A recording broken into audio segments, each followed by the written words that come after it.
I'd been researching my family for many, many years. Ever since I was a child, on my dad's knee, he would tell me stories about the family. But it wasn't until after I'd married a man who'd been born in India, that I became interested in the Indian side of things. But I just didn't know where to begin, no idea at all.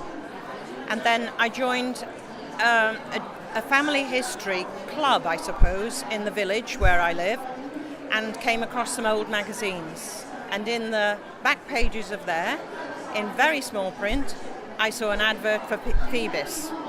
Decided to email. It turned out to be Peter Bailey. And I asked, were they still in operation? Because the magazine was 6 years old. And whether, he could give me any pointers. And he suggested I went along to one of their workshops at the British Library.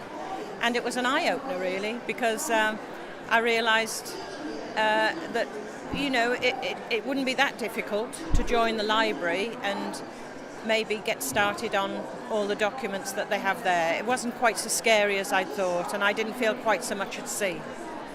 So they took me by the hand, really. It opened up the births, marriages and deaths records in the British Library.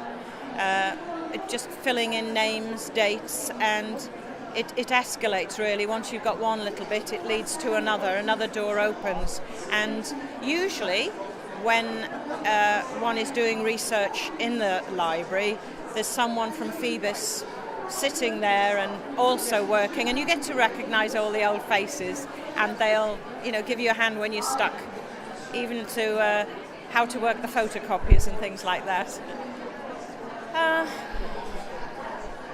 I find it all quite interesting that a young man at the age of 18 who was a blacksmith in Halifax in Yorkshire would go out to India, with a sense of adventure, and probably not realising that he would never ever see his home again, but instead establish a dynasty in India that lasted,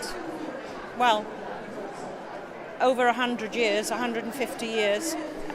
It was 1947 before my husband's family came back from India and from Burma.